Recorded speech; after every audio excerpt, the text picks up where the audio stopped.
Thank you very much for joining this ALDE seminar today about the CO2 emissions from light commercial vehicles. I hope you could enjoy your Christmas holidays and you have new power and new energy for all that what is to do during this year.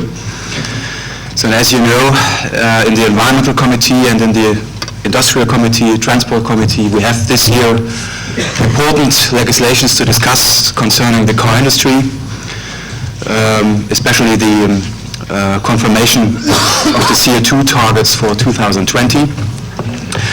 For me it was important to separate the discussion about the cars from the vans, because there are two different issues.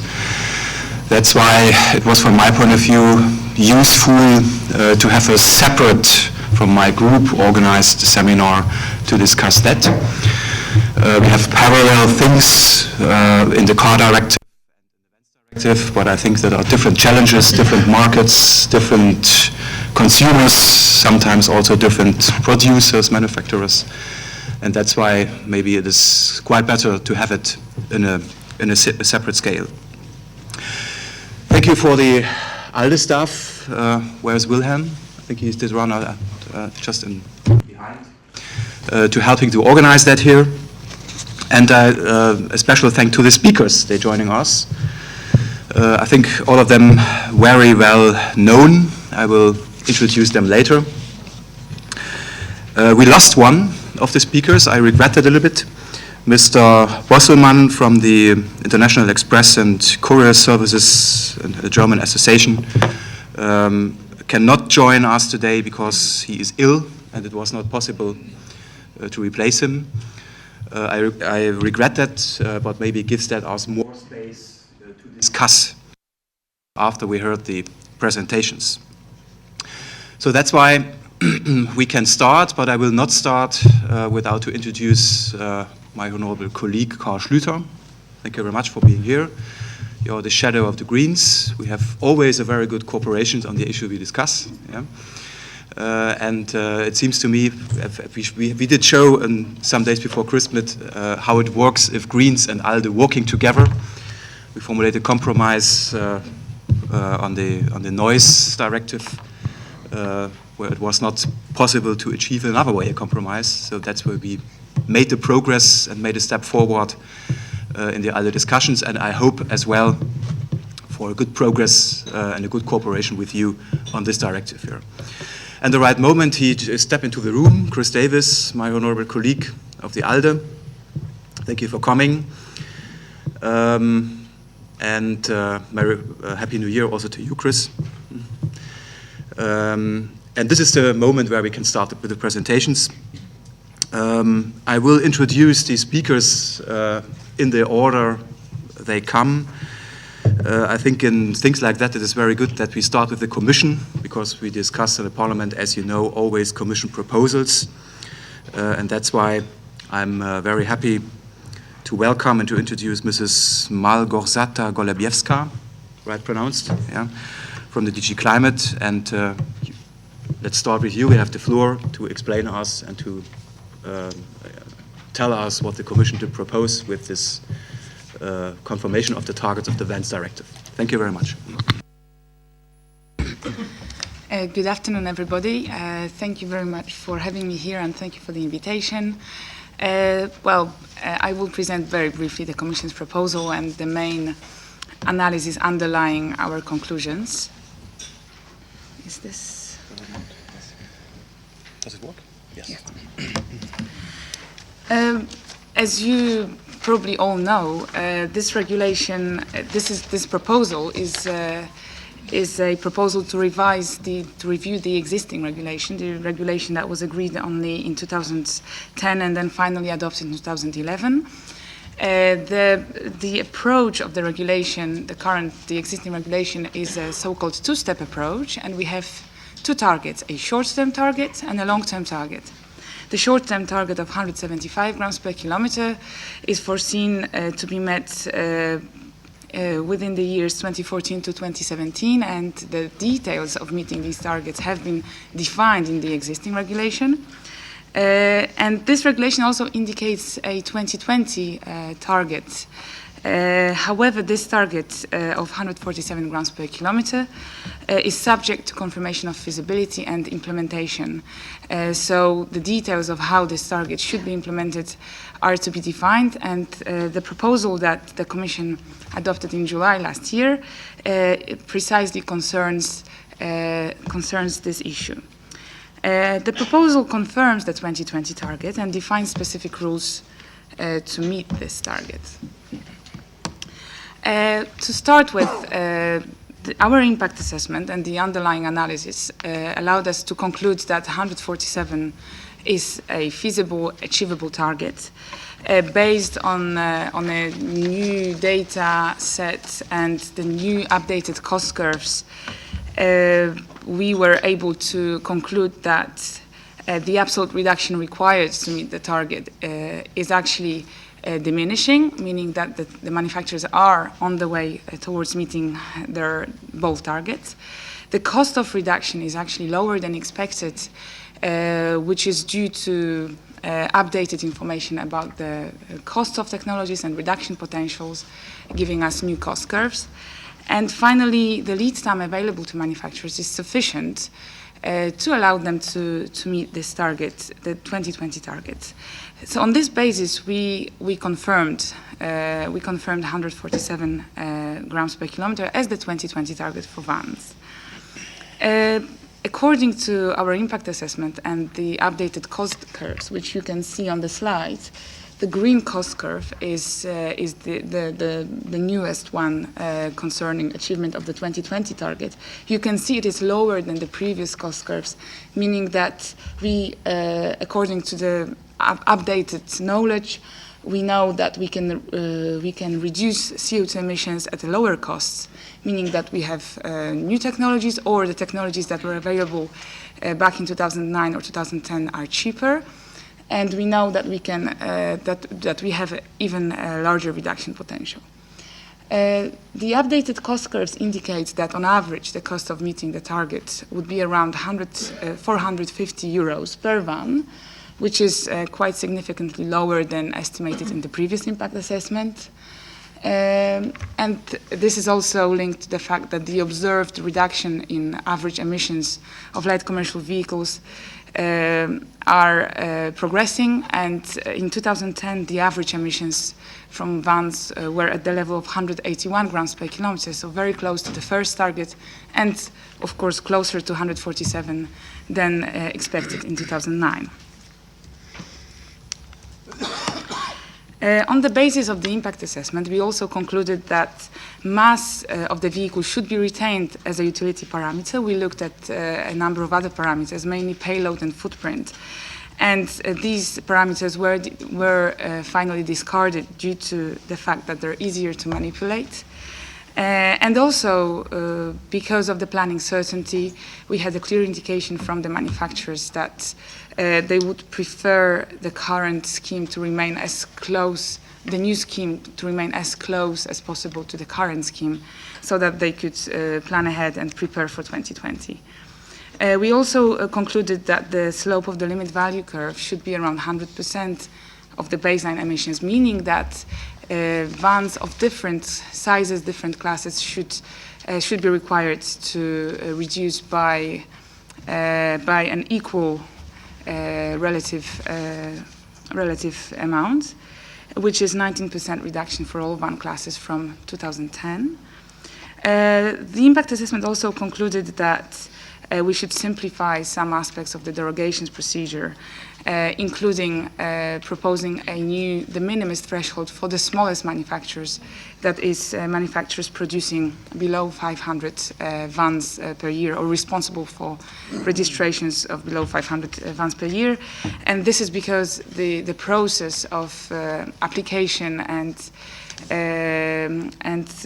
application for a derogation and then assessment for the Commission was seen as disproportionately burdensome for these small manufacturers as compared to the result in terms of CO2 reduction that we were getting.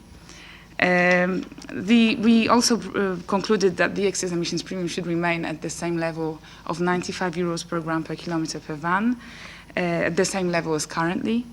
And again, the average cost per van was estimated to be around 450 euros on average. So these are the main elements of the proposal. As I said, as I've just explained, in addition to what I've just said, we also suggest to retain the possibility for the manufacturers to apply for so-called eco-innovations, which are technologies outside of the test cycle, even once the new test cycle is available, simply because there is an expectation that there may always be technologies that will not be fully covered by the test cycle, and therefore we should encourage innovation also in this area.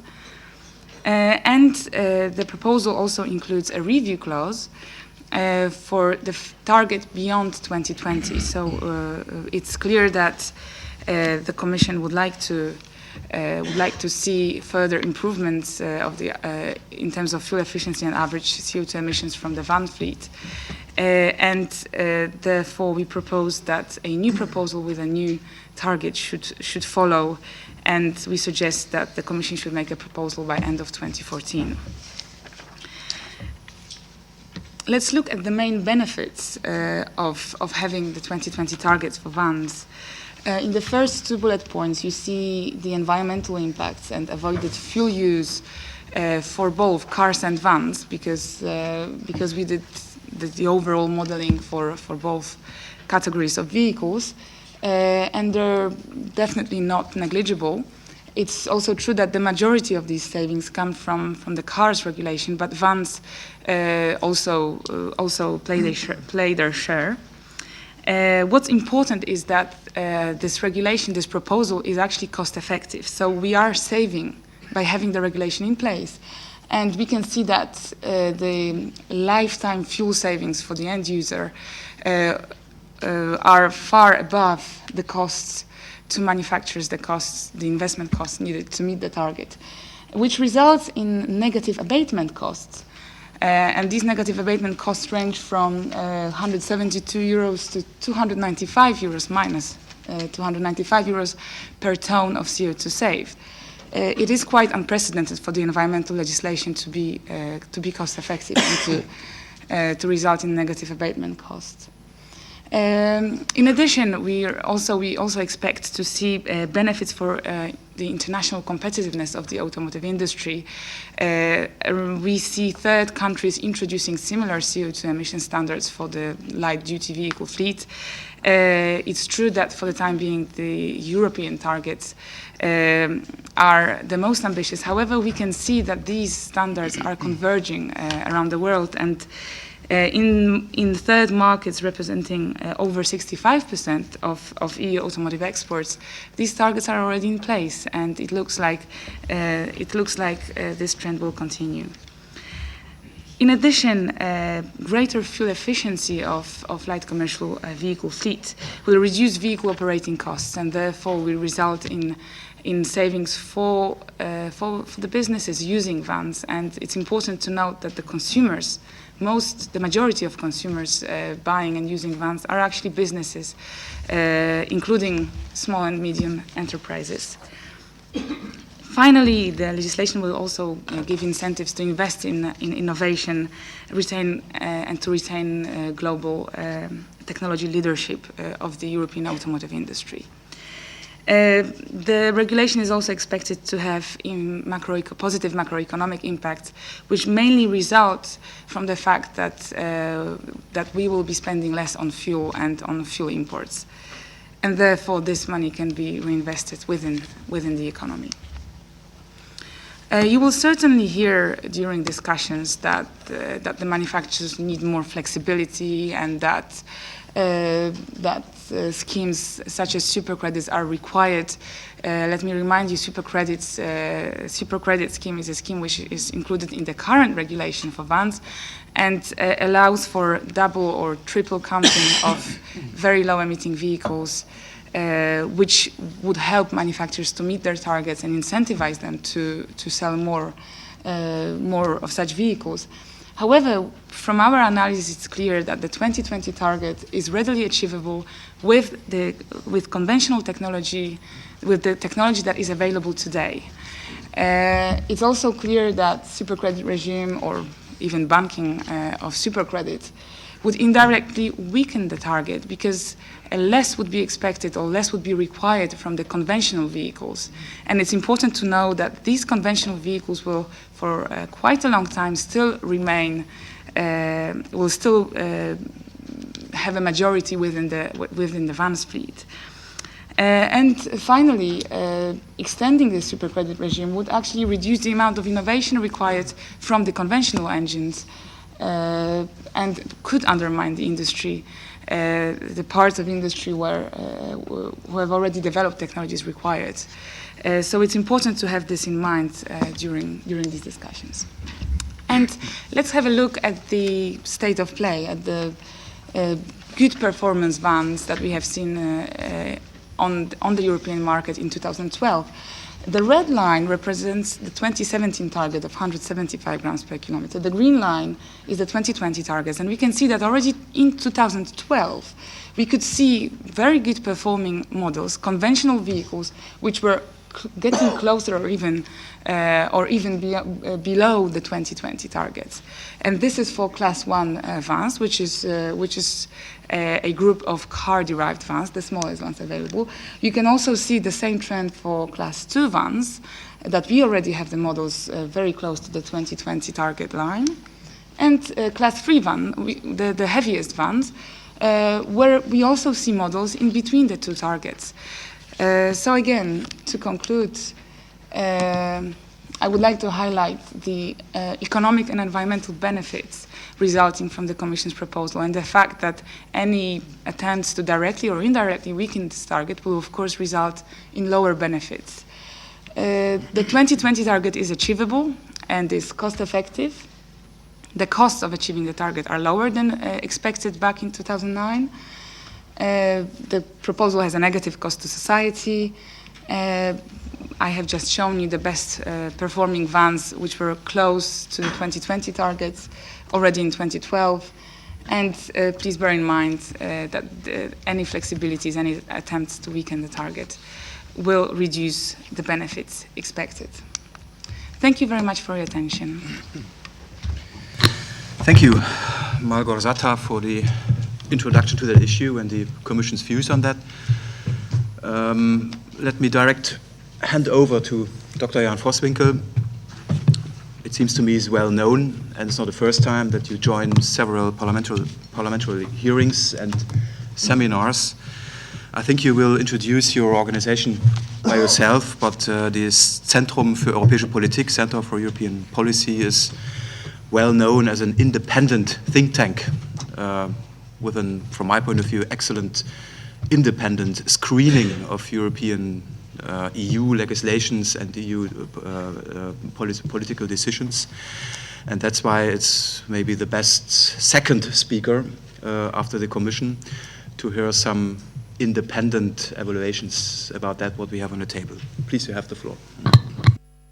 Yeah, thank you very much, Mr. Chairman, and thanks to the Commission for presenting the proposal.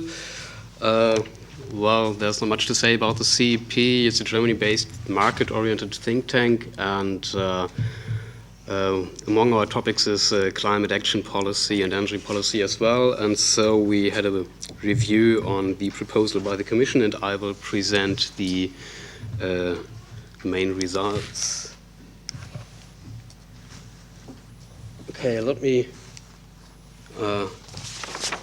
say a few words about the agenda. I'll make some general remarks on climate action and road transport, and then a few remarks referring to the proposal by the Commission, a short summary.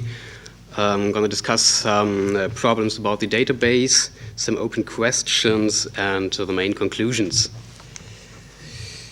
Of course, climate change is a major challenge for mankind and for EU policy as well, and we need our climate policy to be effective, and our climate policy can only be effective if it is efficient. And That's also the point in the impact assessment where it says to decrease the burden of environmental protection, CO2 emissions reductions should be undertaken at the lowest cost to society. I think we all could agree to this, and I would like to compare some numbers to check if we are on the right way to do this in avoiding CO2 emissions in road transport. There is a very remarkable consideration by the Commission too in its report on the state of the European carbon market in 2012. There the Commission considers to extend the scope of the EU ETS to include inter alia road transport.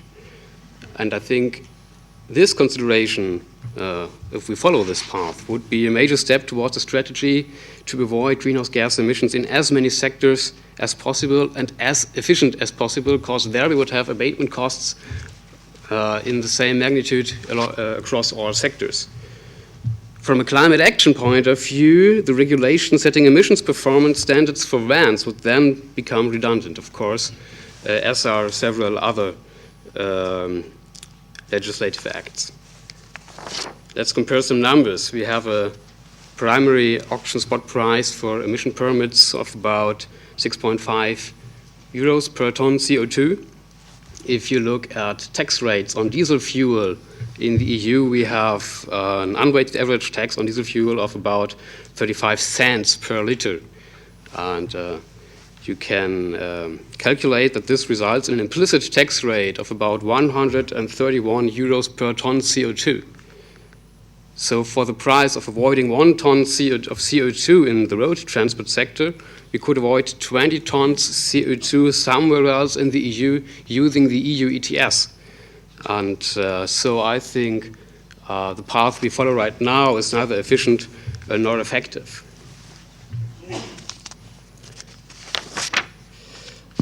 Let's come to the proposal as was presented by the Commission a few minutes ago.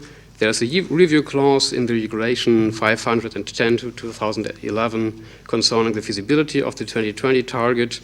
There is an extensive impact assessment based on the TNO study, where it says that the 147 grams per kilometer target is feasible.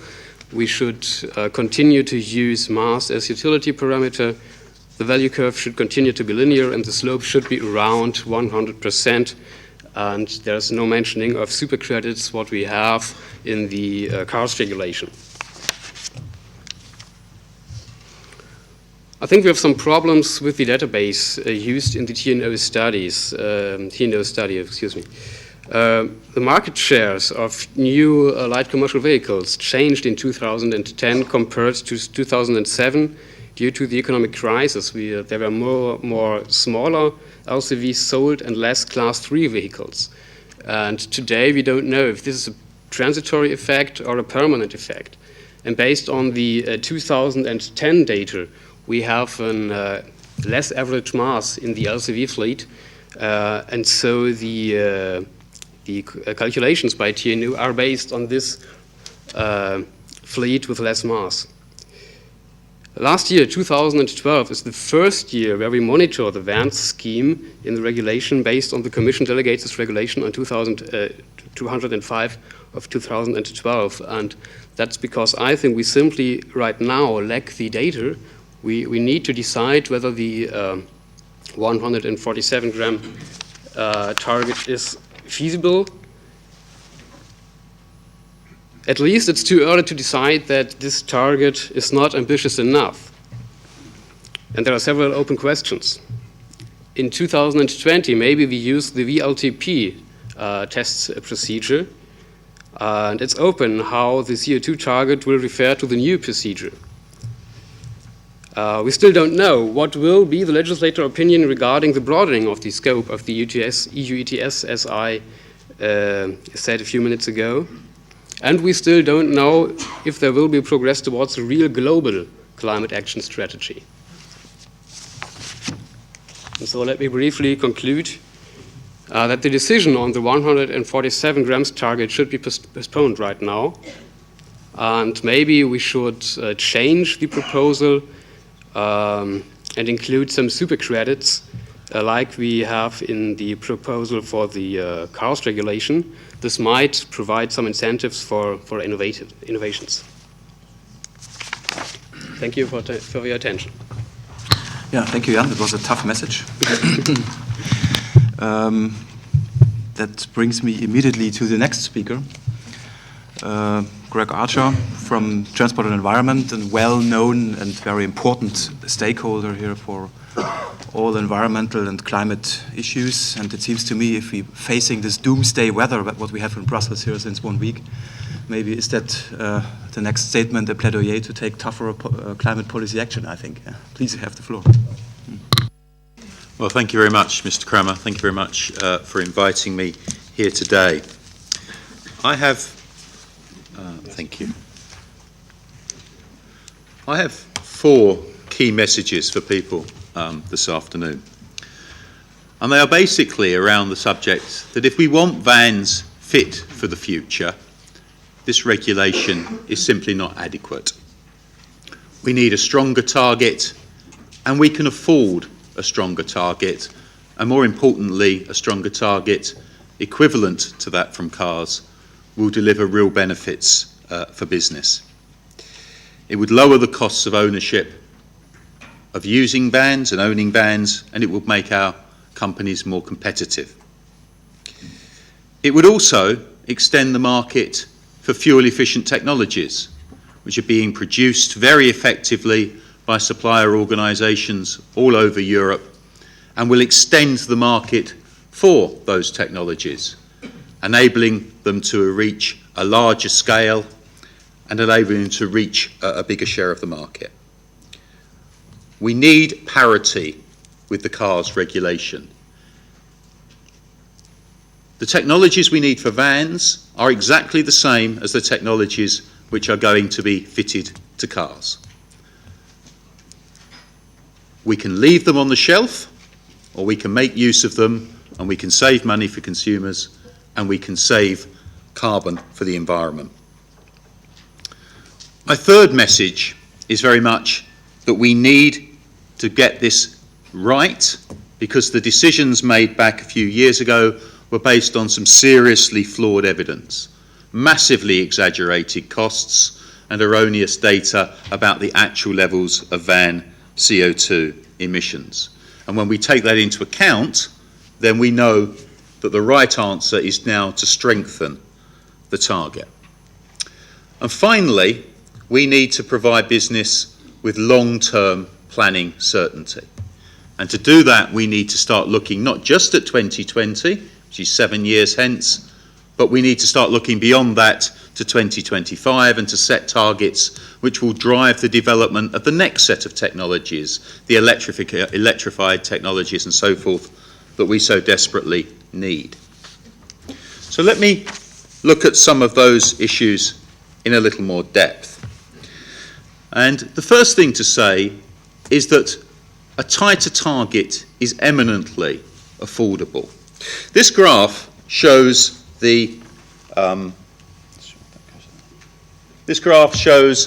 how long it takes to, thank you very much, how long it takes for the fuel costs to equal the additional costs of the technology for a whole series of different van targets along here. 147 grams, where we are here, 118 grams, which is what's equivalent for vans to the 95 proposed for cars, and so forth. Now, obviously, how long it takes for the technology to be paid for by lower fuel costs will depend upon the price of the fuel. So what we have in here is a whole series of different oil prices, from very conservative to quite optimistic assumptions. And the first thing we can see is down at 147 grams, well, this is being paid for in 1 to 1.5 years. Literally no time at all. Even if we go to a more stringent target, then the additional fuel costs pay back the additional technology in 2 to 3 years. If you go to an even more stringent target of 110 grams, it's looking at 2.5 to 3.5 years. Well, a typical new van owner keeps their van for 5 years. So even a new van owner will benefit from a much more stringent target. It will pay back to them in a lower cost of ownership, and through that they will either be able to make more profit, or then perhaps will be able to reduce their prices, whichever they choose to do. We're talking here about potential fuel savings of well over €800 a year, over €6,000 during the lifetime of the vehicle.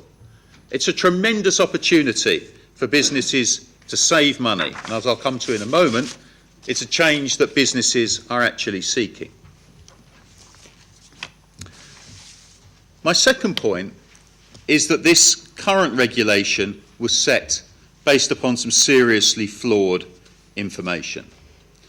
When the regulation was set, the assumption was that average van emissions were over 200 grams per kilometre.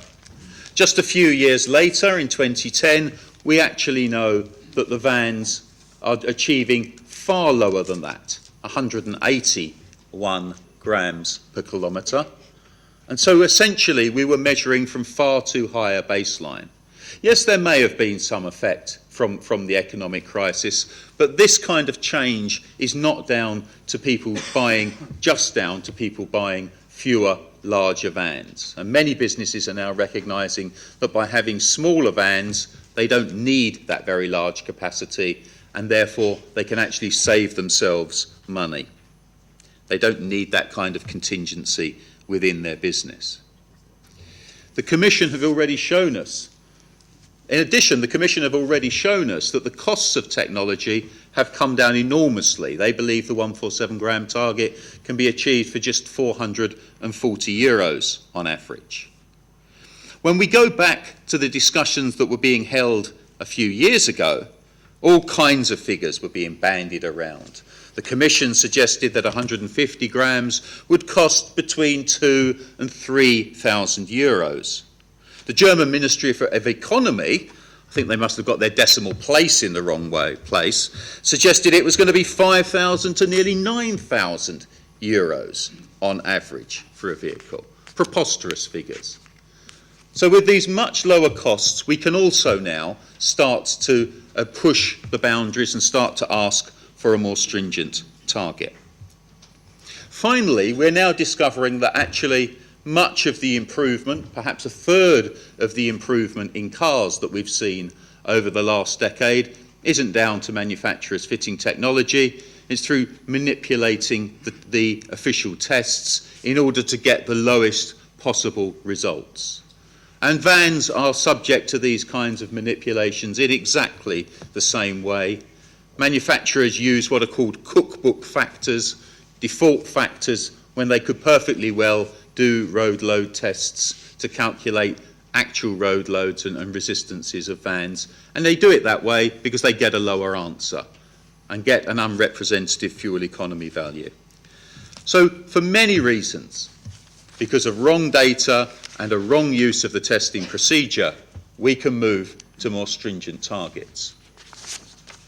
But the important people here is not me. The important people are the people who actually buy and use these vehicles. So what do they want? Well, actually, they want more fuel-efficient vans. Eurocommerce, that represents a large number of retail, wholesale, international trade organisations, saying business alone can't do this. Smart regulation must play a role. More ambitious CO2 standards for vans are fundamental. And they call upon the European Parliament to set more ambitious targets. So do the European Small Business Alliance.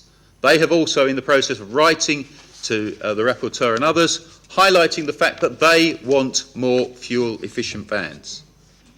A large number of members of the Environment Committee wrote to the European Commission earlier this year, again asking for, Environment Committee and others, wrote to the European Parliament, again asking for the 2020 target to be strengthened. There is interest in Parliament, there is interest in business, as well as from the environmental movement, in terms of strengthening this target. So why aren't the industry responding to the calls of their customers? Well, the simple truth is that they just want to produce the same old vehicles in the same old ways with the same old factories. They won't spend the money on the research and development, and even more importantly, they won't spend the money retooling their factories in order to produce these more lightweight and fuel-efficient vehicles. That's the reason that they won't do it, and their customers are not getting the information that the vehicles they need as a result. So what are we calling upon? Well, we think it's very simple. The solution is to have a car's target, which is a van's target, which is equivalent in strength to the car's target. And in terms of marginal costs of technology, that is around 118 grams per kilometre. At that cost, as you can see, the technology pays for itself within a few years. We don't need electric vans, we don't need hybrid vans, we need slightly lighter weight vans, we need stop-start systems, we need a bit of improved aerodynamics. It's not rocket science, it can be delivered cheaply and effectively. The second thing we need is to actually set the industry a long-term target, a value for 2025, which should be under 100 grams per kilometre. That will then mean that the investment is made in the research and technology now, which will enable those more ambitious targets to be met in the future. Thirdly, we don't need super credits.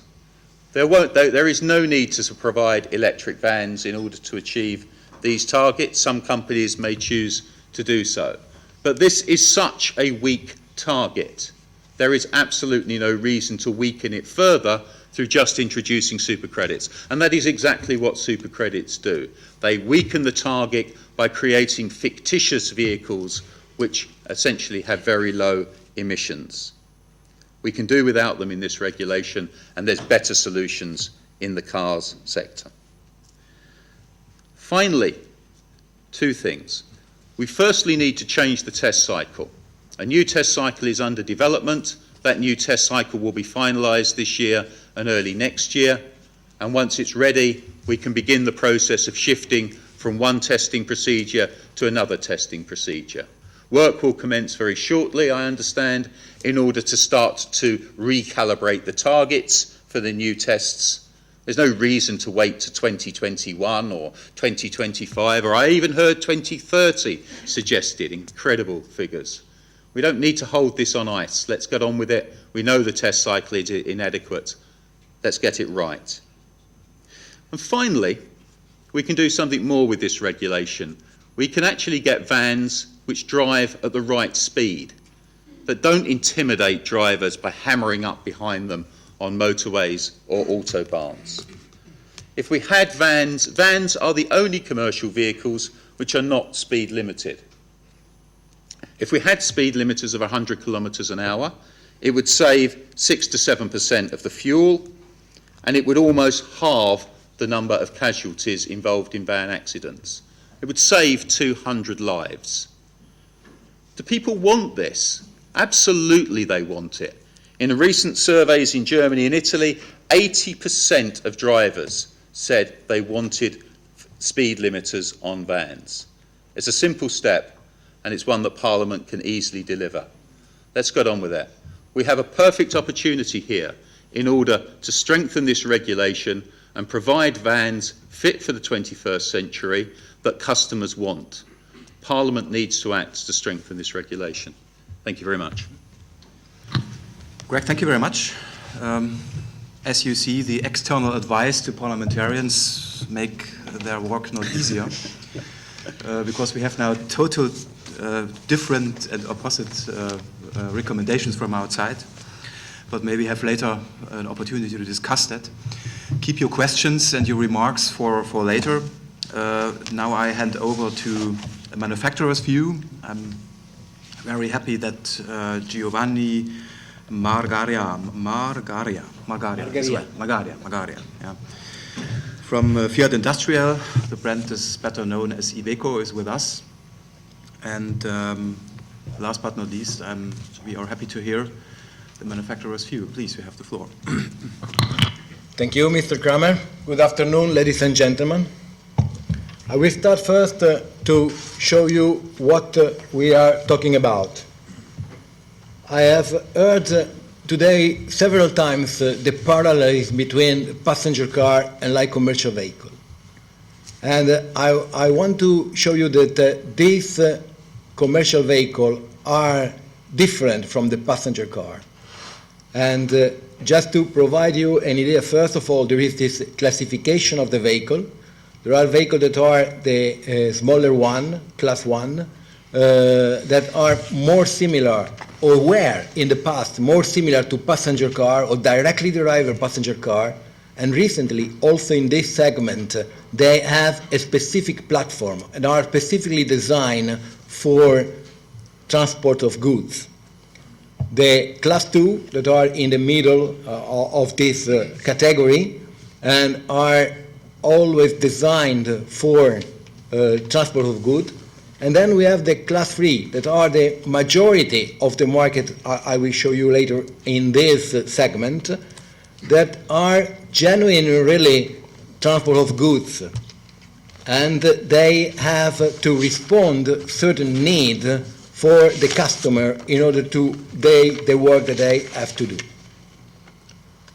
And of course, in Iveco, that is the example that I will bring here today with you, we are producing just this class 3 commercial vehicle, so the heaviest one, and the one that are, in a certain sense, more small truck rather than big car, so really for the commercial application. The second element that I want to underline is what is this market.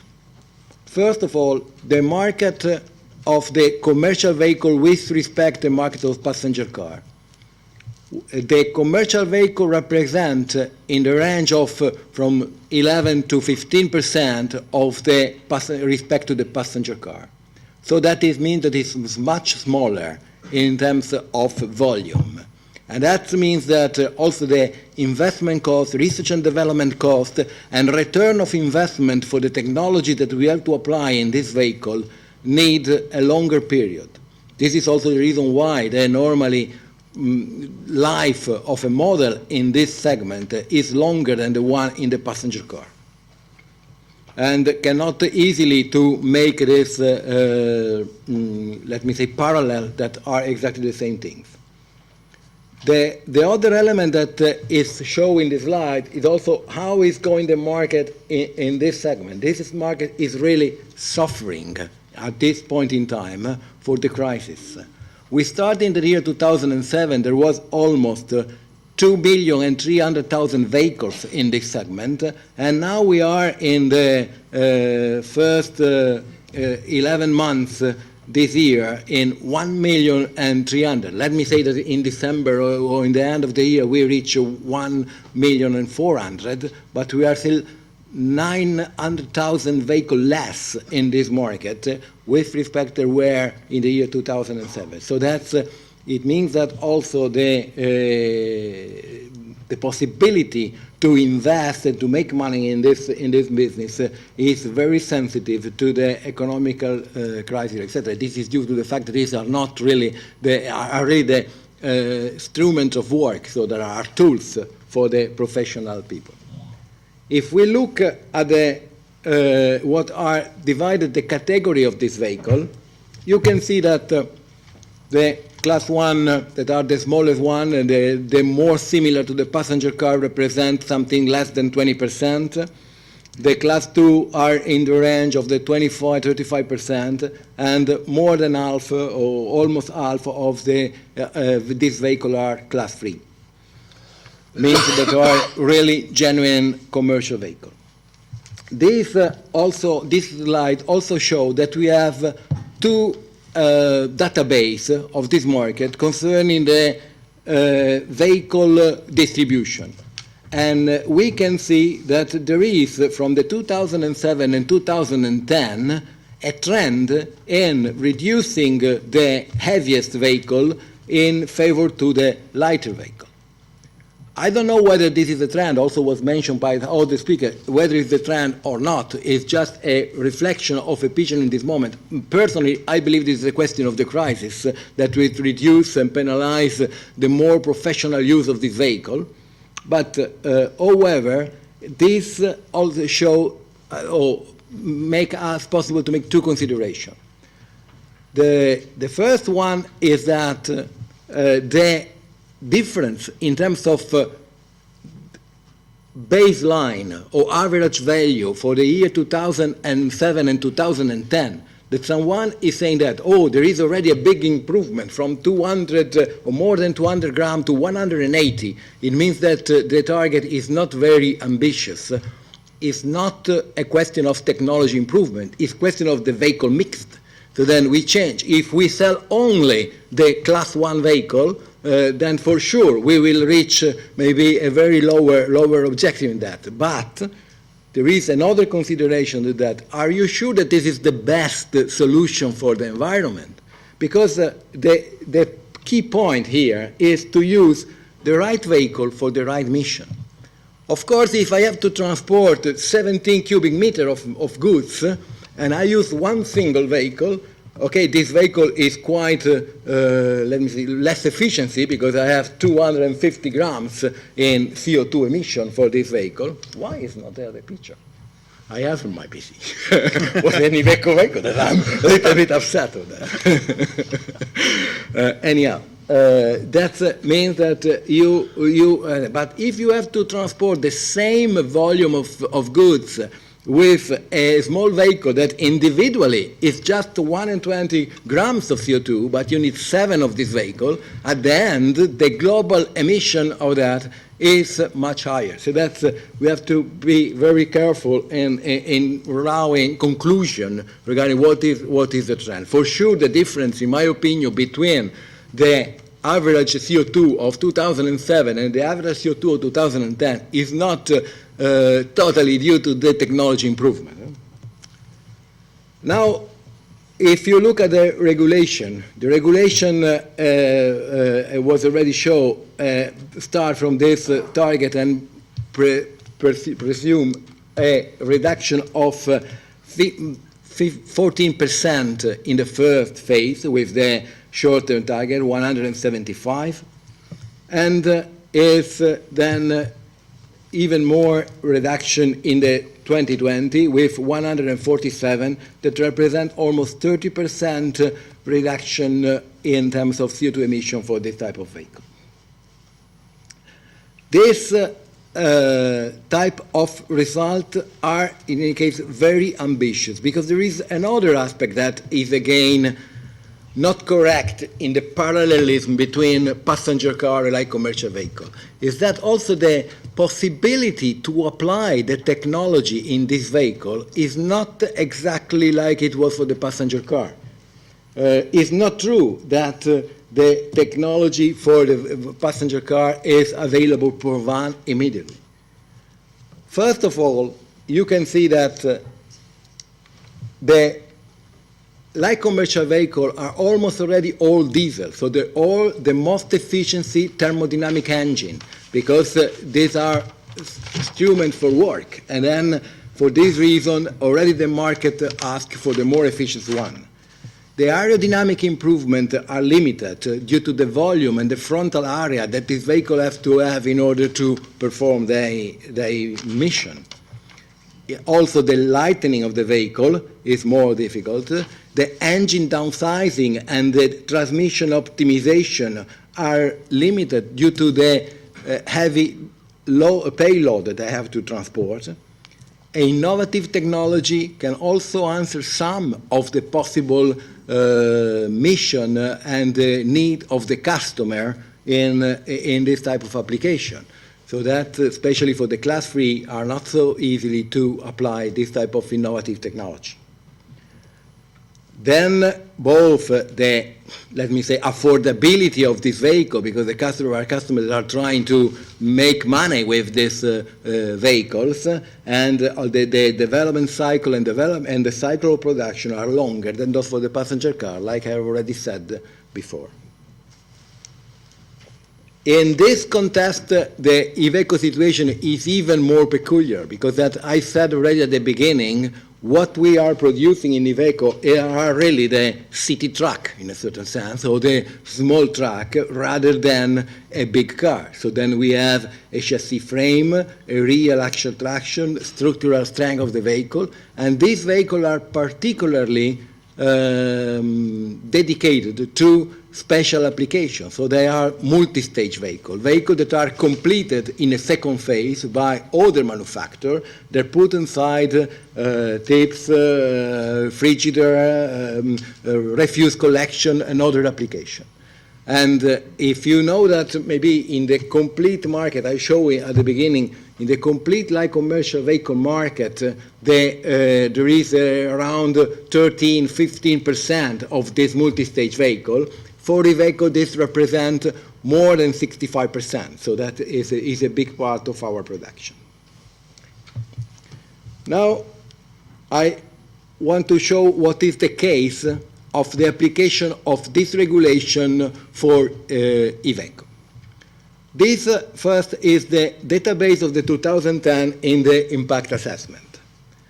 I have to say that on the data of this database, there are still some doubts. And in this database, you can see that the situation of Iveco is to have an average mass of 2,135 kilograms with an average CO2 emission of 229 grams of CO2. I believe that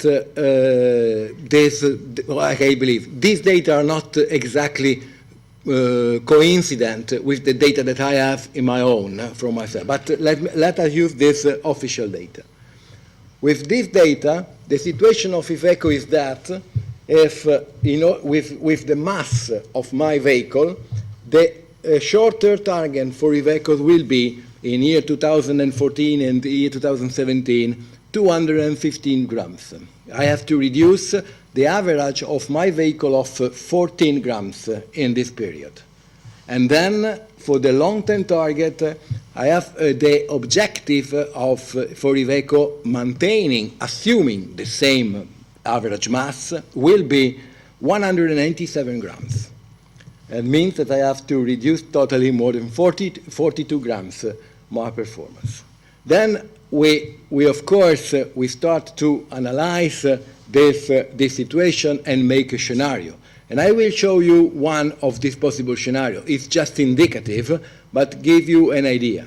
There are, of course, first a series of technology that are the more conventional technology, improving the engine efficiency, evolution of start and stop, application of multi-air, even if we don't know whether this valve management in a diesel engine will provide the same benefit that is done for the gasoline, smart management of auxiliary, vehicle rolling resistance, and things like that. And we believe that with this, let me say, package of technology, this one, we can reach an, the shorter time can be reached with this technology without using innovative technology. Of course, we have here the problem is, do you know how much is the cost for that? Because this is the real point of the discussion. And in our perception, in our estimation at the moment, this cost is almost 10% of the cost of the vehicle, which will affect much further the market than other estimation. Then, if you have to go further on that and reach the long-term target, that for Iveco is 187 grams, we have to reduce still, in average, 28 grams our performance of our vehicle. And to do that, we can still use some conventional technology maybe, but we don't estimate that it's possible to reach more than 1 or 2 grams additional. So then to cover all the other, we have to use innovative technology, like hybridization or mild hybrid and electric vehicle or things like that. And I show you now just one of the possible scenarios where we have decided in this scenario to cover this gap for 10 grams with hybrid and for electric vehicles with 16 grams. Do you know how many vehicles we need to put in this situation in order to reach this objective? We have to apply almost the 15,000, 20,000 vehicles in hybrid and 5,000 vehicles in electric, which in this scenario, for a market for e-vehicle that is 60,000 units per year. So means almost 10% of electric and almost 1/3 of hybrid vehicle. That is a situation. And then I want to make another consideration on the proposal. It seems to me that this proposal is trying to work or to influence the supply of the vehicle in order to force manufacturers to offer innovative technology rather than to influence the demand of the vehicle. And I believe that this approach is, in a certain sense, very difficult to be followed, because we started in Iveco to develop electrical vehicles since the year 1986, the first prototype. But starting from the year 2009, we put the Iveco Daily electric in the market, in our product portfolio. And so far, we have sold just in 3 years 57 units, 57 vehicles of this type of vehicle. That means, where is the market for this vehicle? Because even if we make effort, we develop and put money in order to develop solutions, then we are not able to sell this vehicle if the vehicle are not affordable from the customer. There are not the conditions, because of course using electrical vehicle you need a complete different distribution system and maybe also fueling system and infrastructure, etc. So that is the point. We have also the example of the natural gas vehicle that is more or less similar. Iveco offer the natural gas vehicle since the year 2000, and in almost 12 years of selling, we have more or less 4,000 CNG. And CNG provides a very, very good benefit in terms of cost for the customer, that the payback is really shorter if you make it a simulation in the business case. And I wonder why our customers don't sell. In this case, in the case of the natural gas vehicle, there is not a big difference in terms of price of vehicle, really. That's even in certain period of time, we make a campaign offering natural gas vehicle at the same price of the diesel, but doesn't change their answer of the market. Still, we are incapable to sell this type of vehicle. And when we will get back the return of investment of this development and all of the implication of the production and maintenance of this vehicle? So that really is a key point that we have to take into account. That's also show, I repeat this slide because also show that even in this database, the natural gas vehicles are very, since Iveco only producing the spark ignition engine natural gas vehicle, this 162 are the number of natural gas vehicles that Iveco has sold in the year 2010 out of almost 35,000 vehicles. So that's just to confirm what I've shown you before. Then you have to pay attention that the electrical vehicle, of course, there are certain limitations. This is the point why I said that electrical vehicles are not capable to answer to all the mission that our customers have to do.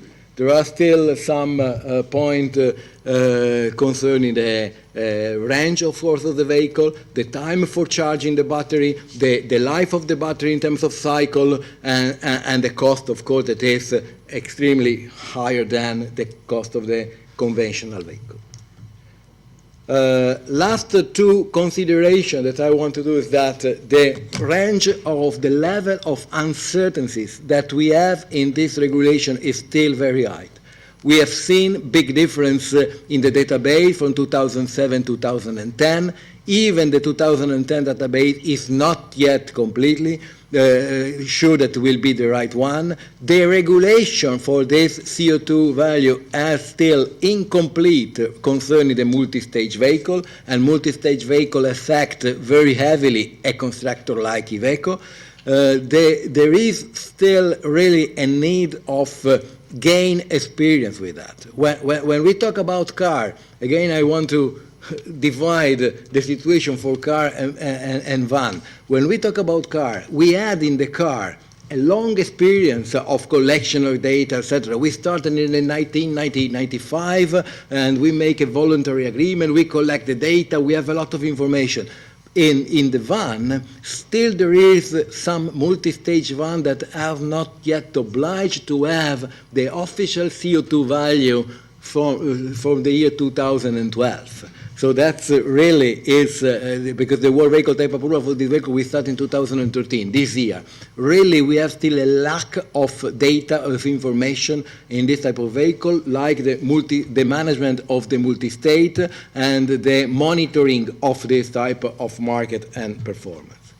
And then there is another point that I believe need to be recalled here, is that there is a lot of other regulation that we have in front of us in other points, starting from emission or noise and safety and recycling, and everything that need to be complied with. All of these bullets that apply for this vehicle cost money and need development and need that. So then if I put, I have, for example, this very small volume of natural gas vehicle that I put on the market. For this few number, I have to do all of that. I have to make this engine natural gas from Euro 4, for Euro 5, for Euro 6, OBD requirement, and all of the technical requirements that are there. That is money. If I have not the volume that provide me the return of this money, I cannot support and I cannot afford this type of exercise. So that's conclude my presentation. We believe that to meet the objective of 147 requires significant penetration of innovative technology, but there is not yet the acceptance for the customer for that, or the affordability for the customer for that. There is a long-term target is particularly difficult for the manufacturer that provide just class 3 vehicle, because there is not a possibility to compensate with the product mix, and there is less capacity to absorb innovative technology from the market.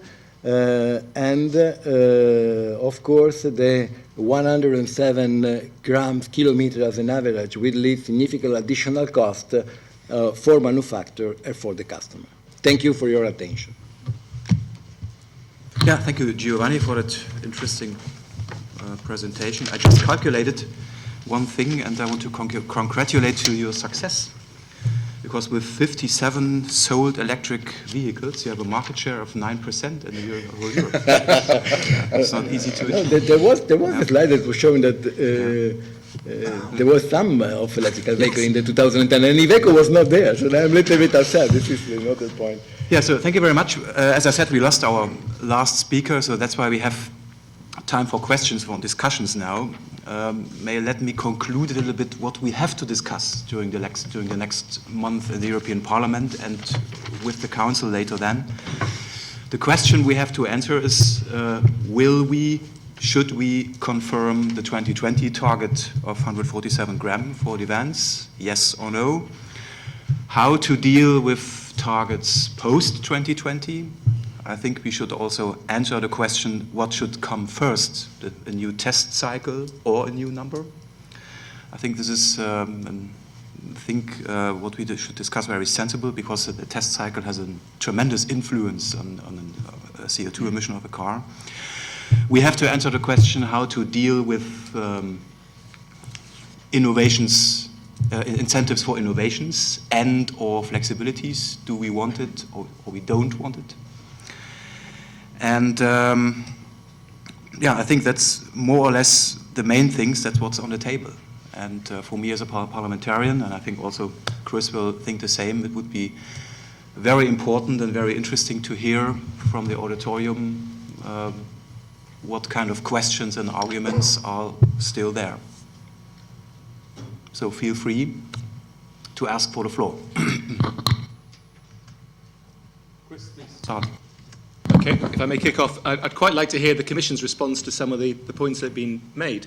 There were some figures there about emissions from vehicles which seem to contradict, and there seems to be some contradiction in the figures with which were being presented variously by the Commission, by Greg, and by EVICO.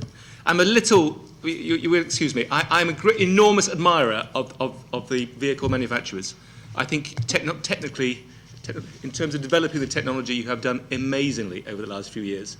But I'm also a little cynical because some of the protestations about how this is so difficult to achieve and that's so difficult to achieve, I heard 6 years ago when I was preparing my pre-legislative report on reducing emissions from cars.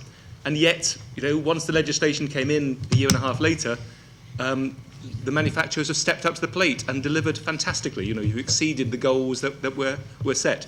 So I actually believe you have capabilities and resources which you underestimate. You are better than you think. Just a point really. I suppose it's the costs here. I mean, to me all the time, this is we're talking about vans here, not about cars. And the great advantage is the potential benefits to business of reducing the costs of operating those vehicles. And so it's encouraging to hear the net, not simply the net savings, the actual positive advantage there is in making these reductions, which leads me then to question why it could be said that this is not cost effective. I can imagine there are better ways of spending money, that's always the case, but there are some ways of spending money which actually deliver results. And there are other ways on paper where you could imagine spending the money, but it's not going to get spent. It doesn't happen. It's like looking at the energy sector at the moment. There's all sorts of better ways we could be managing energy, but we don't, politically, and for other reasons, it's difficult to do what is genuinely cost effective. So, I mean, I think I come down to I suppose my general sympathy is always, why are we not being more ambitious? Above all, I suppose, why is the Commission not being more ambitious, given that it's recognised that when the first legislation was introduced, we were talking about average emissions of more than 200 grams, and now we're recognising that when that legislation was introduced, in practice it was only 181 grams. We could be doing better, surely. Okay, thank you, Chris. Is somebody willing to answer that? Why this regulation is not cost effective was one of the questions. Yeah. Greg, please. Start.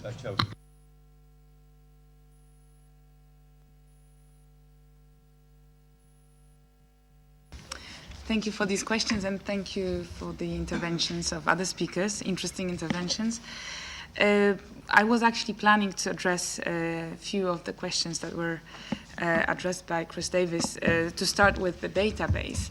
Indeed, the average, in the 2007 database, according to our 2007 database, the average emissions in 2007 were at around 203 grams per kilometer. In 2010, according to a more complete database, which included CO2 emissions also for many larger vans, for which in 2007 we did not have the data, and therefore this was estimated based on their mass. The data set for 2010 indicated 181 grams per kilometer in 2010, not in 2007.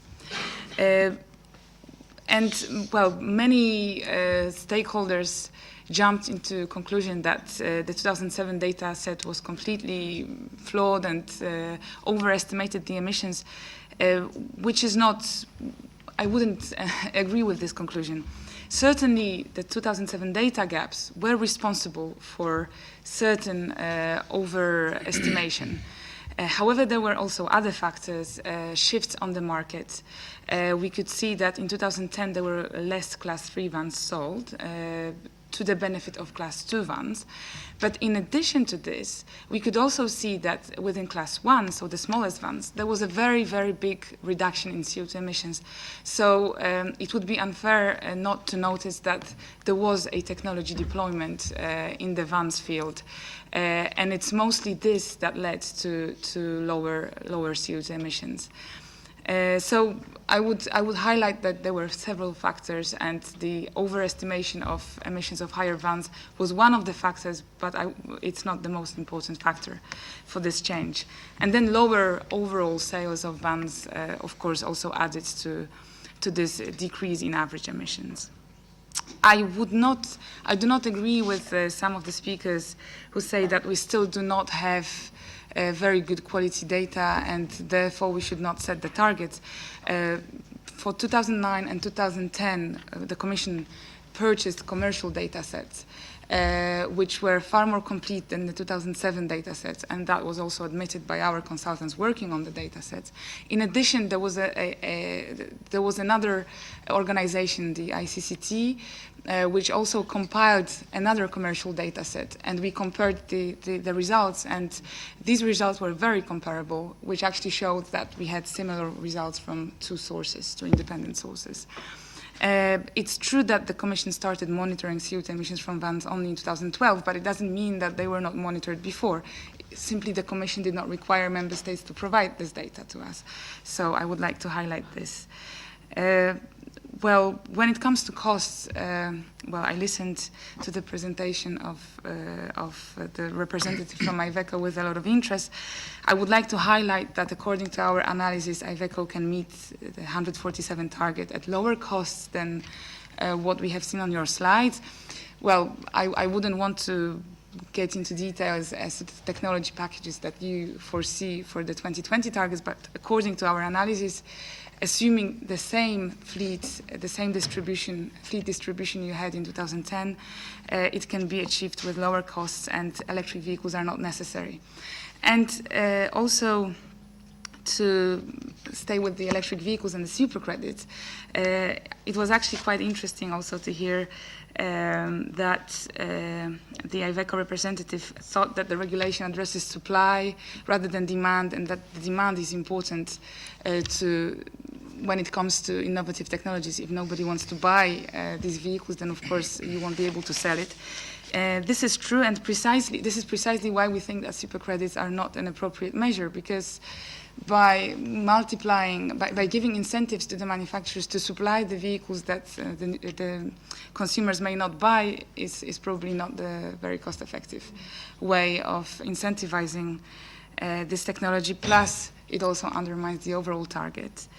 And then finally, on the ambition of the 2020 target, it is true that when we compare the cost or the effort that is required from passenger cars and the effort that is required from light commercial vehicles, there is a discrepancy, and this discrepancy, well, is due to several aspects. One of these aspects is, of course, that we thought that the cost curves that we had in 2009 were much more conservative than the ones we had in 2010. Also because we have seen the economies of scale and the costs of technologies going down simply within that period after the cars regulation was adopted and when the vans regulation was discussed and then adopted. So we have seen a tremendous progress in terms of innovation, and that also led to lower cost curves. The Commission decided not to propose a more ambitious target for light commercial vehicles due to the planning certainty. 147 was agreed only in 2010. And then finally adopted in 2011. Therefore, changing the target only 1 year after its adoption would, in a way, undermine the credibility of any long-term targets that we set in our regulations. There are some uncertainties regarding multi-stage vehicles, indeed, and we have seen some shifts between classes, possibly due to the crisis, possibly it may be a more stable trend. We don't know yet. This is true. And therefore, the Commission concluded that we should not change the target, but simply confirm its feasibility. Thank you for this very interesting remarks. Before I hand over to you, I want to use the opportunity to welcome another ALDE colleague, Olle Schmidt, who is joining us in the meantime. Welcome. Thank you for listening to us as a member of the Industrial Committee. A small request to that what you said. to the super credits. We are always talking about better regulation, yeah? And I cannot really understand, if we accept the super credits under cars directive, why we shouldn't accept it in the vans directive. From my point of view, we should have it in both or not at all. Yeah. So it seems to me, if we're talking about always the same technologies used for passenger cars than in the vans, so that's why it's for me not logical to accept it on one thing and not on the other thing. Yeah. So that's just a question of better regulation. It's true that we have proposed a certain limited super credit scheme for passenger cars. I would like to highlight that it is much more limited than the current scheme in the current regulation. Well, we simply, due to the difference in terms of ambition between cars and vans, we simply concluded that the super credit scheme is not necessary for vans because electric vehicles will not be needed to meet the 2020 targets. And by artificially incentivizing this technology that is not necessary within this time frame, we would simply undermine the target but not necessarily incentivize many of the EVs. So this is simply linked to the level of ambition. And again, the super credit scheme in the cars proposal is limited so that the environmental weakening of the environmental objective is limited as much as possible while providing some incentive. Okay. Thank you. Greg asked for the floor. Please. Cost effectiveness is absolutely at the heart of this regulation, and that's why the target should be tightened. The Commission have shown very clearly that this has a negative cost to society. I hope I showed within my presentation that the fuel costs pay back within a handful of years, and after that businesses are saving money through having more fuel efficient vans. The industry quite rightly highlights the drop in sales which have occurred during the crisis. What I would say to you is, if you provide new product which offers your customers real benefits, like substantial fuel savings, then maybe you will kickstart the market for yourselves, because there will be a benefit from you of doing so. And the Commission and Parliament can help in doing that by setting a target that drives you to provide those more fuel-efficient vehicles, which your customers, as I showed in my presentation, are asking for. Finally, this frankly ludicrous suggestion that we're already paying €131 a tonne for carbon in fuel taxes.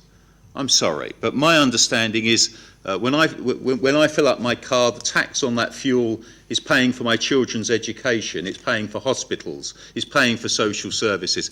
It's a tax to raise revenues, it isn't a tax on carbon. And if we were to put transport into the emissions trading scheme, as you suggest, what we would actually be doing is just adding a few euro cents onto the effective price of the fuel. It would have no benefit in terms of driving the sorts of behaviours that we're seeing, because the market dynamics will not respond to that kind of very small price signal in any significant way. But it will mean that manufacturers don't have to improve the efficiency of their vans. And that will mean that more fuel is burnt, it costs consumers and businesses more, and we have a less efficient system overall. Yes, there are problems with the ETS, absolutely, but putting transport into the ETS does not solve the problems of the ETS. It just creates a new set of problems for transport. We know that emissions limits work in transport.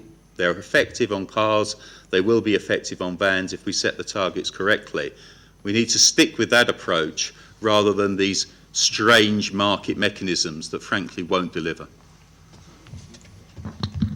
It's a very interesting statement from an NGO which promoted very tough and strong the implementation of the ETS several years ago. It's interesting. I don't know exactly whether it was T&E, but there was a strong lobbying during the climate package discussion 5 years ago or 4 years ago.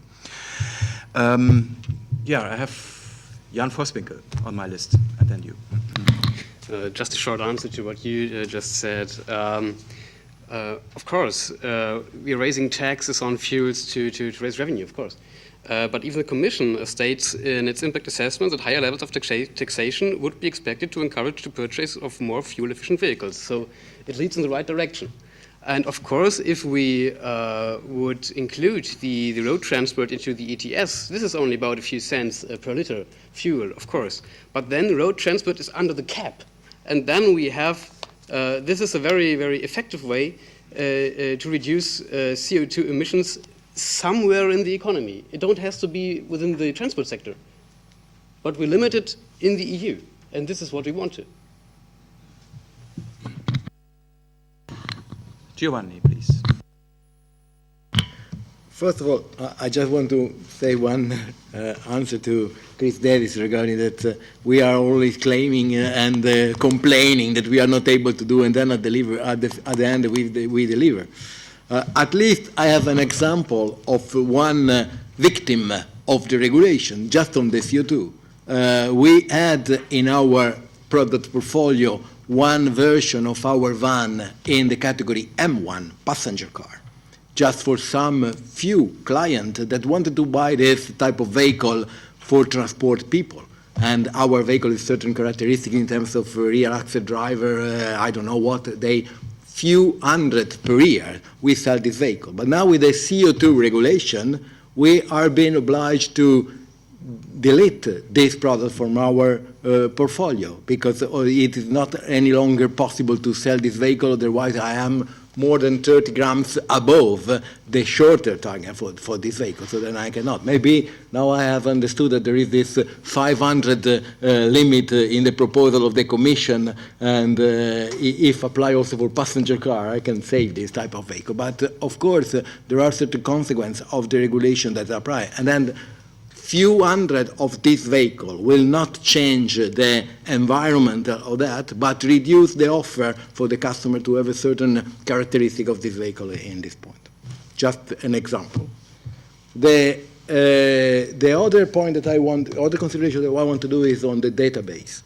I know that has been made a lot of improvement in collection the data and all of that, but in any case, it's a complex exercise, and there is still some margin of difficulties, and especially for the multi-stage vehicles and for the N1 that will be a completed vehicle, multi-stage, that will be obliged to comply with the World Vehicle Type Approval only from April 2013, we could even not have an official CO2 value for that. So that still, it maybe is marginal, I believe, but still there is some difficulty in this data, and all the process of the monitoring, etc., is indicated that is quite complex. And when we receive the information from the Commission of our vehicle collecting in all over the Europe, there is a lot of critical point and things that we cannot understand. So that is a process that is complex. So this is an additional element of uncertainty on this point.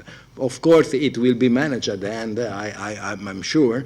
Already it's much better for the passenger car because there is a longer story, but it is a project that needs to take into account when on this type of regulation we apply penalty or penalization that are quite heavy and could put in danger even the balance, economical balance of a company. This is what I just was saying. There is also in these terms, maybe I can also say some word regarding the new cycle, and of course new cycle is a good thing, so provided that the new cycle will reflect better the reality, whatever you know that a standard cycle with, in any case, be in a certain sense arbitrary, whether we will change that. This one even has the ambition to be worldwide, so then we have had to collect all the driving behavior all over the world and to put all together, so then I don't know if at the end it will be better or worse than the current one. What I believe that is a very complex and long process that cannot be accelerated just because we believe that the current one is not suitable. We must to be sure that this exercise that will determine our future legislation for exhaust emission and CO2 emission will be very robust and very valid, and I believe that there is a technical time to do that is quite long and need a certain time. So then I don't see the possibility to apply this cycle very soon for this vehicle. So far, the cycle will be finalized this year, but very few commercial vehicles have been tested in that, so there is still also in this specific sector some lack of knowledge that is necessary to fulfill in that. Okay, I will stop here because I have another point, but I can say later. This seminar is there to listen to all the arguments. Thank you very much. It seems to me if we provoke with this regulation more of this fire red Fiat Ducato they have shown here, is very sympathetic. More colors to our street. Olle Schmidt asked for the floor. Thank you very much. I apologize, I was a bit late. I'm in the Economic and Monetary Affairs Committee, and I've been responsible for several dossiers concerning excise duties. And I'm coming from a country, Sweden, where we actually we have high taxes.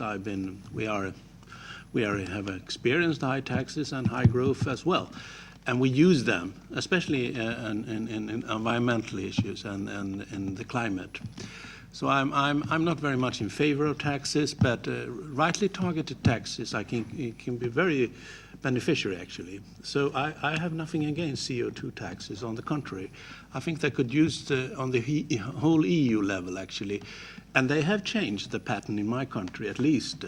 And it has been a good instrument. It has not only been introduced by, with the leftists that actually is perhaps more in favor of taxes, also from the Conservative Party and the government that is a government from the Conservative and Liberal government at the current state of play. So we actually agree, and we have some experiences of taxes in my country. You should visit Sweden or Denmark. There we have taxes and rather high growth. To conclude, I will absolutely agree with Chris Davies, saying that I was also here when all the complaints were the previous time, and everyone said, at least almost everyone, especially the German car industry, we will never make it, we will never make it. And they did, and I agree. You are very good. You are very skillful technicians. Okay, several questions or remarks. I see one hand. Please introduce yourself. My name is Stella Velichi. I have studied physics and informatics, and I have some question to the representative of Commission. Why you take a value 147? Why you don't take an interval between 80 and 100? Gram per kilometer, the CO2 emission. Why you take a value? Secondly, for me it's very fluid, this value, because you have 3 categories of vans, very clear defined. Why you don't take and put a limit for every category of vans? You put this limit for all the vans. It's much better and much clearer if you put for every category of vans, not one number, an interval between 80 and 90 or 80 and 100 gram per kilometer, for example. Secondly, you have here baselining value of CO2 gram per kilometer, and baselining value for 2015 and 2020 means that you are using statistic, but statistic in the future, I mean after a model.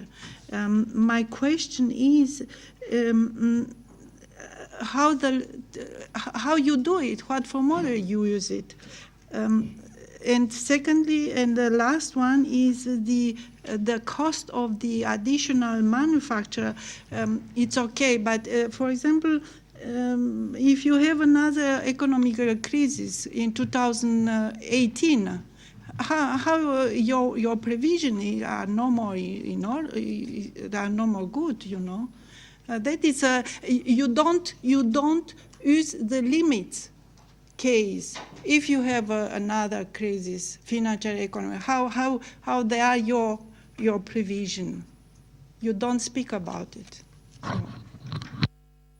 Questions to the Commission? Are you willing to answer that? Yes. Thank you for these questions.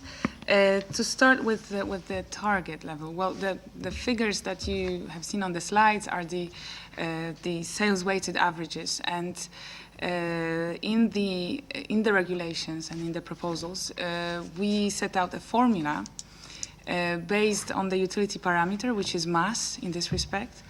And this formula allows for different level of targets or mandatory targets depending on the average mass of all the vehicles, sales-weighted average mass of all the vehicles sold by the manufacturer.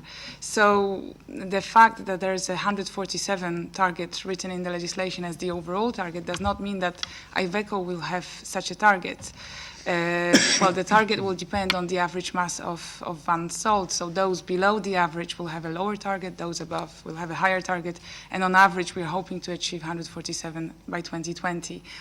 Why there is one target, not an interval? Well, since it is based on a formula, I mean, I would say that it is an interval of targets resulting in an average of 147, and this is how the formula was constructed to make sure that the fleet on average reaches that level. Of course, if there are more vehicles, more heavier vehicles sold, let's say that suddenly there's a shift on the market and the businesses start buying class 3 vans, we may end up with emissions above 147. However, there is a mechanism within the regulation that allows us to adjust the formula depending on the changes on the market, the changes in terms of average mass. So that makes it more future-proof, hopefully.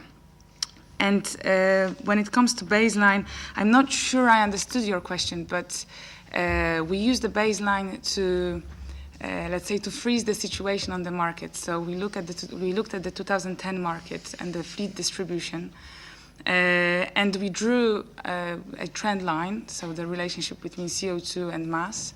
And then this trend line was reduced, was shifted downwards, so that on average, with the average mass we had in 2010, we reach a level of 147 on average. And of course, if another crisis happens or if something disturbs the market, the impact assessment and the underlying analysis assumes that the situation remains, that the 2010 situation remains. So in that respect, we do not take this into account. However, that mechanism of adjustment of the average mass should allow us to react quite dynamically to the changes on the market. Okay, thank you. I have seen 2 requests. Let's start with you. Yeah, my name is Ralf Diemer from the German Association of the Automotive Industry. I would like to come back to this data problem again, because I think this is something really important on this van issue. And I'm sorry, I have to stress the lady of the Commission again, because you are, of course, providing most of the data. So the question, I have 3 concrete questions. When you say the database from 2010 is better than 2007, can you make this a little bit more concrete? So that means how many of the vans are already included?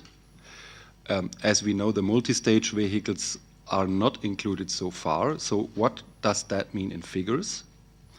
And especially how many of the N3, the biggest vehicles are included in this data? Because I think at the end of the day, they are the most important group, not only for Iveco, of course, in a very special way, but in general, I think those bigger vans are causing the main problems in the regulation, because they are not just cars as vans. This is, I think, something we really have to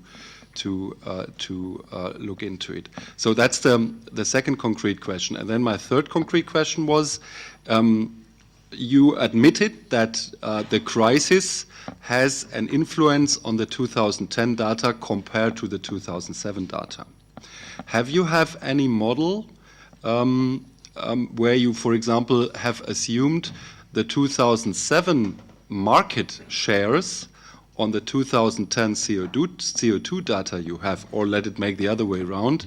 Do you have a concrete figure which tells us what the influence on the crisis on this 181 grams exactly is? Okay, I've seen two several requests. If it's okay, then I will collect that. Maybe if you continue. Yeah. Please introduce yourself. Thank you, Chair. My name is Adrian O'Connell. I'm a mechanical engineer working for Hart Energy in Brussels. And I'd like to thank Mr. Margarita for his presentation and ask him a quick question. Given that CNG in the light-duty vehicles is becoming cost-effective, could he explain or give some of the background why he thinks that the customer uptake has been so low? Thank you. Okay, and there is this third question from the last row. Thank you, Nicolas Sodach from Ford. A question for Iveco and for TNE. Knowing that the production cycle for a large majority of vans is much longer than for passenger cars, up to 10 years. This means that, you know, for the vehicles that we bring on the market in 2013, 14, 15, they will still be here in 2020. How could we achieve in a cost-efficient way a target of 118 grams in 2020? Wouldn't we just have to take those vehicles off the market in 2020 because we would de facto be non-compliant? Okay, three requests. The first speaker was addressed to the Commission. You're under fire today. I think you know all the answers. Please. Thank you for the questions. I do not have the statistics to compare the 2010 data with 2007 with me. From the consultants who have been working on the data sets and then on the analysis, they purchased the data set for us, and they were tasked to complete the databases whenever there were data gaps. From the feedback that we heard from TNO regarding 2010 data set as compared to 2007 was that there were much fewer missing data fields for class 3 vans, especially for class 3 vans, and they did not have to estimate any data.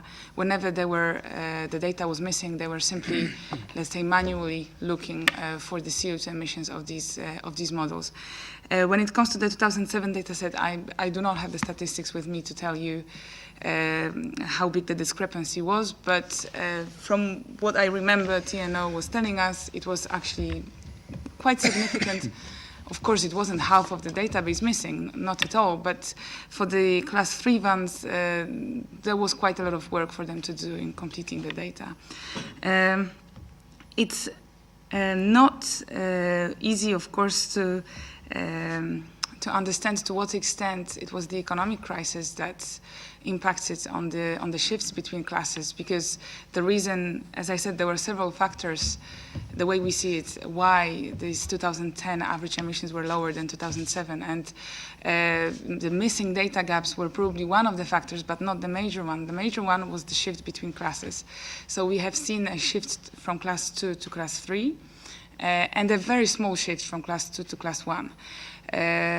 So whether that was caused by the crisis, possibly. On the other hand, maybe because there are some changes on the market, because this trend of lower class 3 sales we have seen also in other years, in 2009 and also in 2011. And then another question concerned either N3 vehicles or class 3 vehicles. If you meant N3 vehicles, well, N3 vehicles are not in the scope of this regulation. They are in the scope of the monitoring scheme, but they do not have to meet the mandatory targets.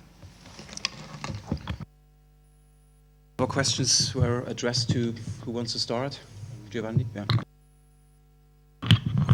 The first question concerning the natural gas vehicle. We offer this natural gas vehicle in our complete range of vehicles. So then for Iveco we offer that in our complete range of the vehicle, and also for the Fiat offer this natural gas vehicle in the smaller one, in all of the category of N1 vehicle. The reason why these vehicles have not, let me say, got a penetration that we are respecting, there are several of them. Of course, there is some technical aspect in the vehicle, which means that you have a lower range for this vehicle due to the low density of the fuel that you have. So then maybe not all the emission can be complied with that. But the weight also of the tank for this compressed natural gas increase the weight of the vehicle, reduce the payload, and you know that for commercial vehicle, payload is the real value of the vehicle because it represents the work that the customer do in order to gain money. And if you have a penalization for this payload, maybe you cannot have the same advantage that you have in another vehicle. But there is also the question of infrastructure, on the possibility to provide, to have this filling station for this type of fuel, and maybe there is also a consideration in terms of residual value of the vehicle. That's allow me to make some consideration also in connection with some other question regarding the cost. Of course, there is some. It's very difficult when we compare the cost because we need to clarify exactly what cost we are talking about.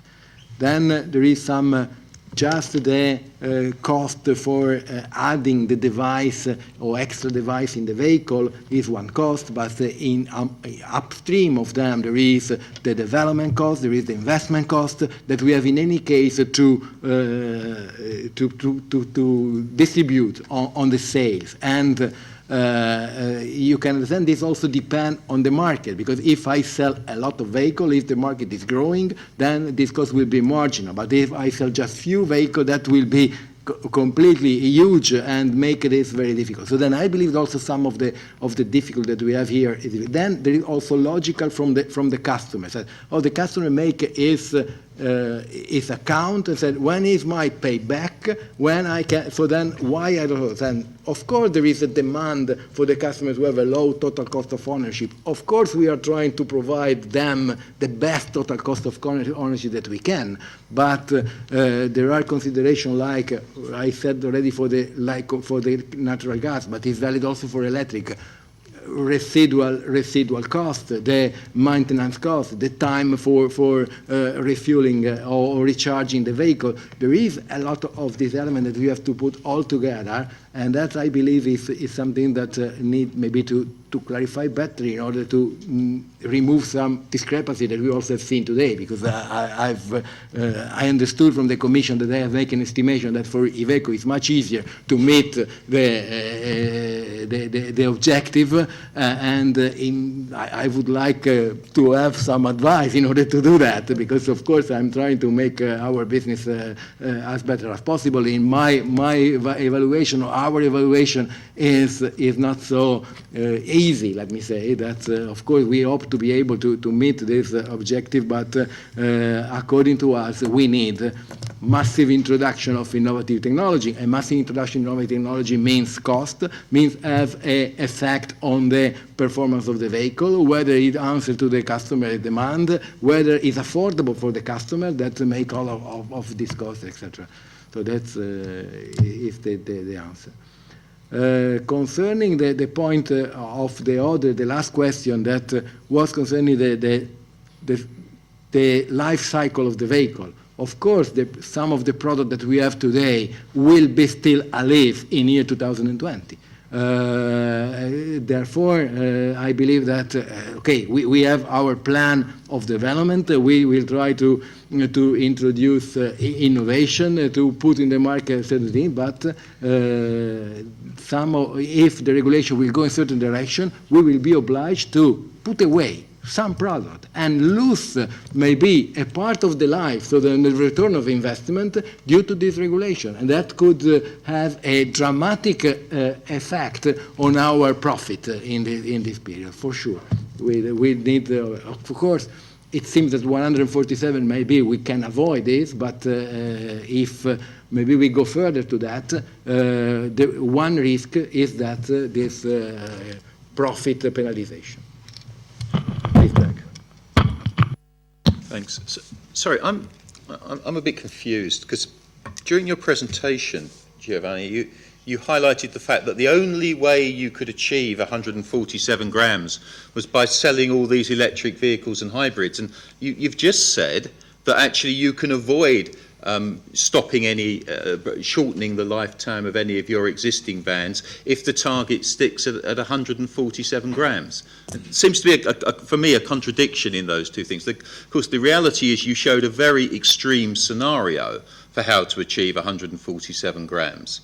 And actually you could achieve that 147 grams much more easily by doing some light weighting, by reducing friction on the drive lines, by improving aerodynamics and the like. I think Ford make a legitimate point. If we are setting more stringent targets, then it is certainly the case that product which is only just come onto the market, the life cycle of that product may need to be shortened by a year or two in order to help to achieve a more stringent target. I certainly wouldn't dispute that fact. Perhaps you can use some of the money that you've saved by shifting production from the UK to a cheaper market in Turkey in order to pay for that. But more importantly, I think, is the point that you can't have both infinitely long lead times and ultimate planning certainty. The Commission says we can't change this target because we only set it a year ago. And we're talking about a target here which doesn't come into force for another 7 years. So the reality is we are locked in to a totally inadequate target for the next 7 years because we need planning certainty. But then the industry says, well, actually, we need 10 years at least lead time. So what, we have to then start setting targets for 2030, and we don't actually improve the efficiency of the vans for another 10 years. I mean, this is nonsense. So the reality is that, yes, there is a cost in terms of technology that you will need to meet in order to pay for to develop those additional vehicles.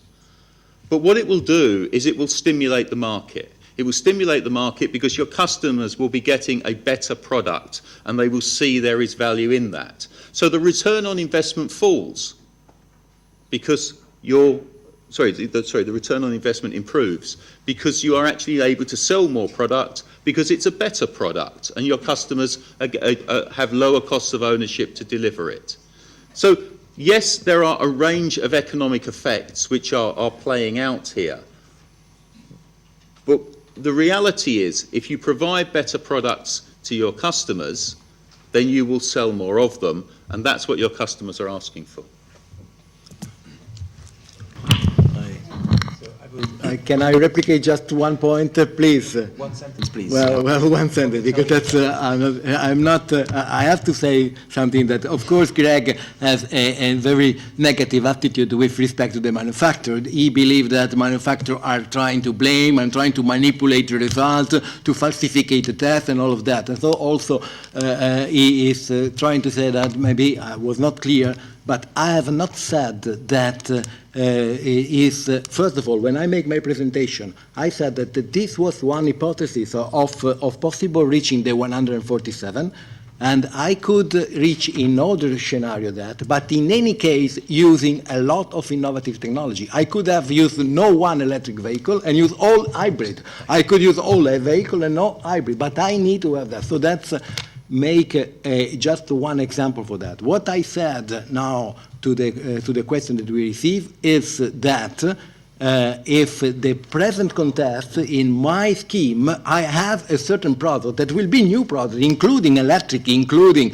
hybrid or other technology that maybe allow me to reach this target if the market will accept this product and if the market is there for this product.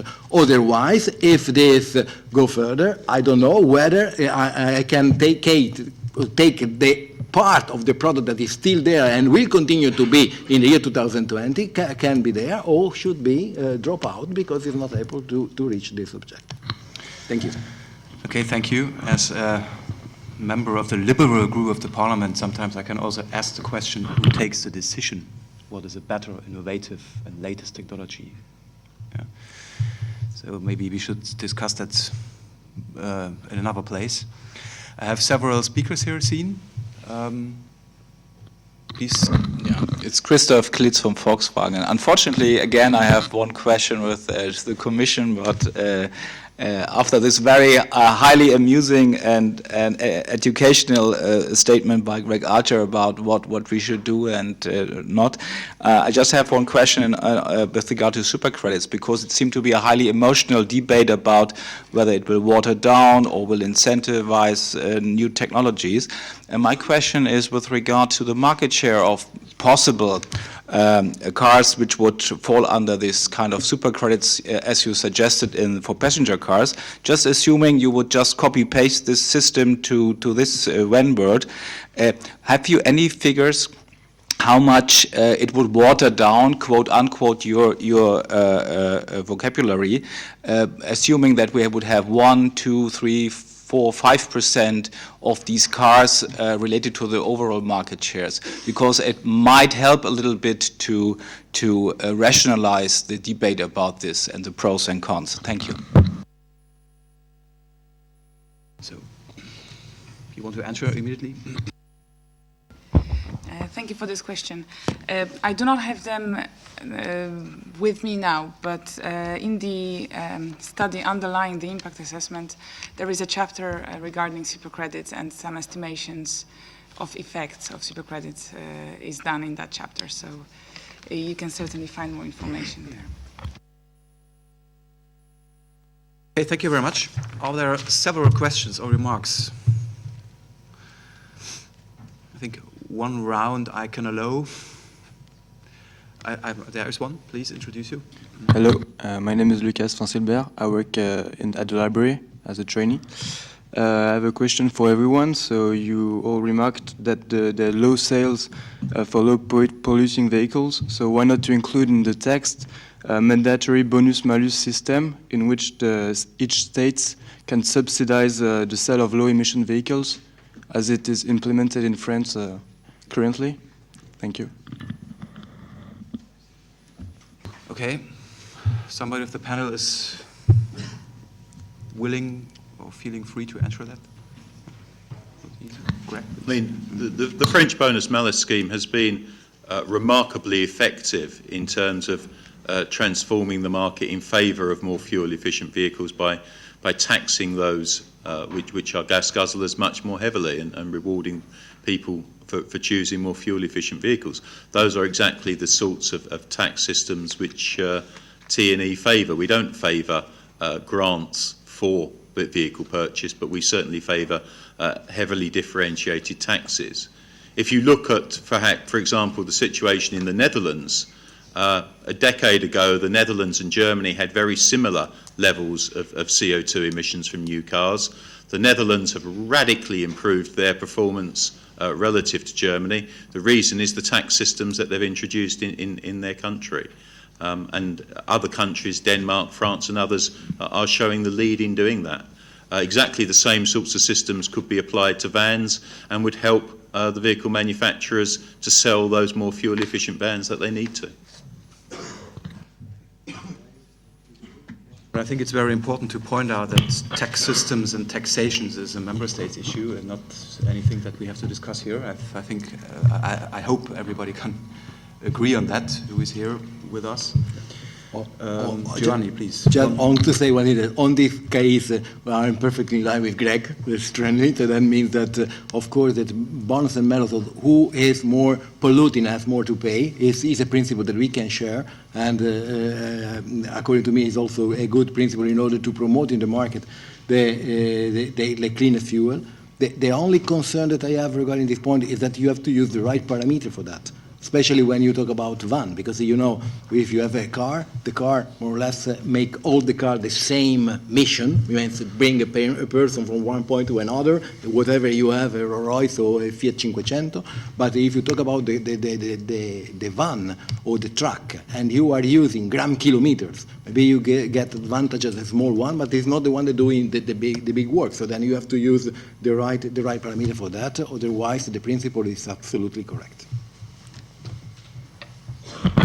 Okay, thank you very much. We are a little bit faster and earlier than expected.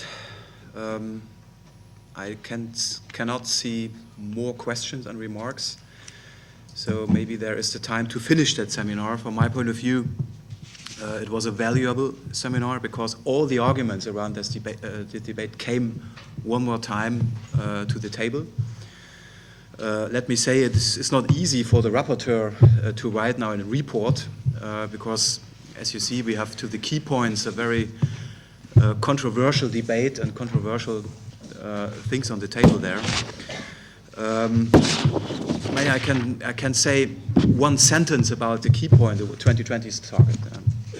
As we heard, we agreed on the 2020 target 2 years ago. And for me, it's the question, do we have really enough new informations and enough new data on the table to touch a compromise, what we achieved 2 years ago? And the number itself, 147, shows how difficult and complicated it was to achieve this compromise inside of the parliament and within the institutions. So that's why, from my point of view, we should also enter the questions as politicians, the question of reliability or the question of predictability, to open up a compromise which is 2 years old and which is affected to an industry, in this case the vans producers, where we heard that the product cycles are more than 10 years mainly for the van product manufacturers. We are in the year 2013. 2020 is not just a long-term perspective. And it seems to me, that's what I hear from all manufacturers, that the vans they are in the year 2020 on the street are either produced now or they are constructed now. And I think we have to very, very carefully evaluate it. Do we have, and I repeat it, do we have enough informations and enough new data available to touch that compromise? Yeah. What happens after 2020, it's a part of the discussions. And I can also conclude that we have a tough discussion about the questions. Should we deal with innovation, with incentives for innovations? Should we deal with any kind of flexibility measures that's open? And it seems to me that the events discussion is maybe more interesting and more controversial than to that's what's on the table for the passenger cars. And that's why I can thank you very much that you joined us today. We have a lot of work to do. I have my homework to do. I will do that during this month. Let me explain you or tell you the planned time scale. So I will write my report during January. It's planned to have the consideration of the report in the Environmental Committee on 18th or 19th of February. The deadline for amendments from now on is foreseen for the 27th of February. Then we will have a consideration of amendments in April, 24th or 25th of April. And the Environmental Committee will decide on 6th or 7th of May. And you know me as a shadow rapporteur and a rapporteur. I'm always interested to have compromises on which we vote. To finding compromises is the only way to have a strong message to the Council on the end of the day. Controversial debates, controversial votes, tight votes in the committee is just a message, but maybe on the end of the day not a strong message for the upcoming process after the committee vote. The Industrial Committee will come earlier, the Transport Committee will come earlier, and it seems to me it is also important to screen the debates in the other committees. For today, I thank you very much. Thank you to the speakers. Thank you to all the participants. And let's continue to the debate, and let's have a constructive work on that. Thank you very much for today.